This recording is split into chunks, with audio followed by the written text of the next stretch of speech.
தக்காளி குழம்புக்கான தேவையான பொருட்கள்: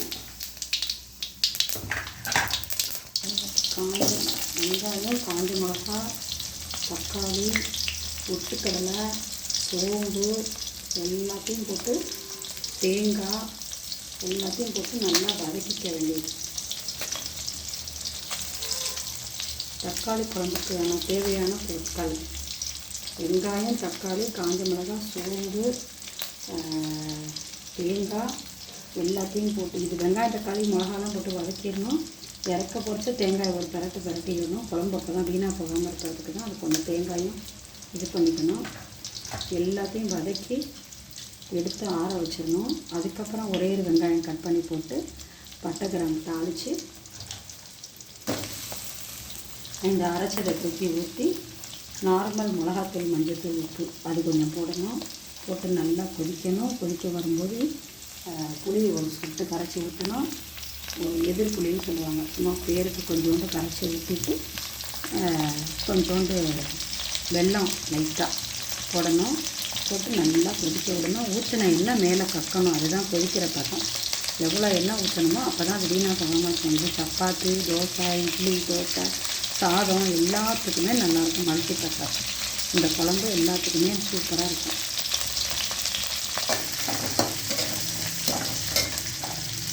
எல்லாத்தையும் போட்டு வதக்கணும். இன்னும் கொஞ்சம் சேர்த்து கொஞ்சோண்டு எடுத்து வைக்கணும்.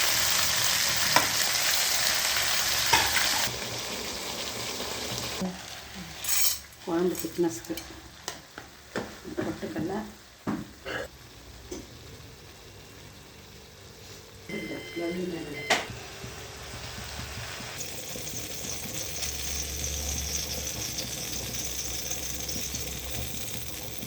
தக்காளி குழம்பு தாளிப்பதற்கு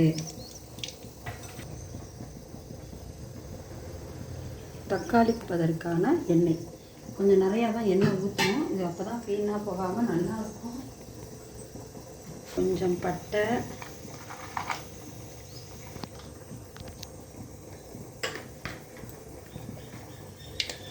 இந்த பட்டை, பிரிஞ்சி இலை,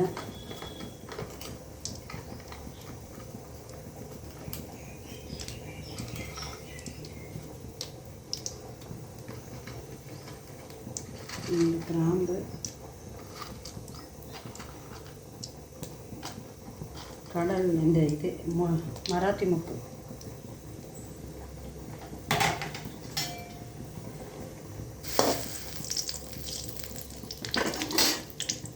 தாளிப்பதற்கு பட்டை இலை, பட்டை, பிரிஞ்சி இலை, மராத்தி மொக்கு, கிராம்பு, அது மாதிரி எல்லாத்தையும் போட்டு ரெண்டு சோம்பு எல்லாம் போட்டு தாளித்து, கொஞ்சம் வெங்காயம், தக்காளி தனியாக கொஞ்சோண்டு ஒரு அரை வெங்காயம், அரை தக்காளி அரிஞ்சு வச்சுக்கணும். எப்படி இருக்குது அதெல்லாம் தாளித்து நல்லா ஃப்ளேவர் வரணும்.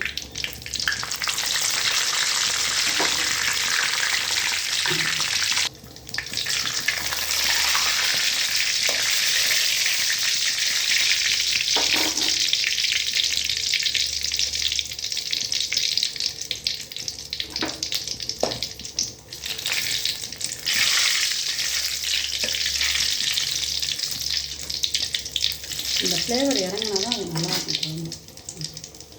அரை வெங்காயம்,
இப்போ அரைச்சதை தூக்கி ஊற்றி நல்லா கிண்டிகிட்ருக்கோம்.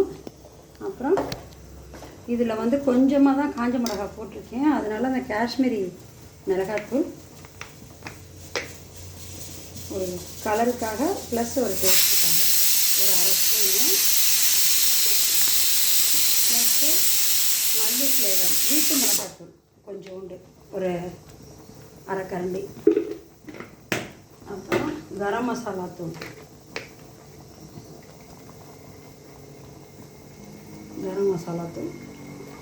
ஒரு டீஸ்பூன்,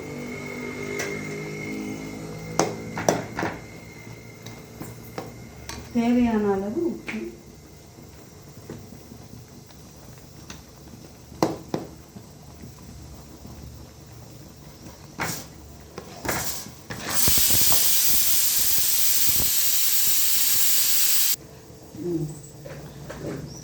இப்போ இது எல்லாம் போட்டேன். இனிமேல் இதை வந்து நல்லா கொதிக்கணும். நம்ம எவ்வளோ எண்ணெய் ஊற்றினமோ நல்லா குழம்பு கண்டாலும் இது 1.5 கரண்டி 2 கரண்டி ஊற்றினா சின்ன குழம்பு கண்டியில் அந்த ஊற்றின எண்ணெய் மேலே வரணும். அதுதான் கொதிக்கிற பதம். அது வரைக்கும் கொஞ்சம் கொஞ்சம் கொதிச்சுக்கிட்டே தான் இருக்கும். நம்ம வந்து இடையில கொஞ்சம் புளி ஒரு வேர் கொட்டை, ஒரு நெல்லிக்காய் அளவு பெரிய நெல்லிக்காய், ஒரு ஸ்பூன் நாட்டு சக்கரை போடணும். போட்டு திருப்பி நல்லா அந்த ஊற்றின எண்ணெய் மேலே வரணும். அந்த அளவுக்கு கொதிக்கணும். அப்போ தான் அந்த குழம்பு டேஸ்ட்டாக இருக்கும். இறக்க பறித்து அந்த கொஞ்சம் பச்சை கொத்தமல்லி மட்டும் தூவி விட்டுருவோம். இறக்கி வச்சு அவ்வளோதான். தக்காளி குழம்பு இதுதான் சூப்பராக இருக்கும்.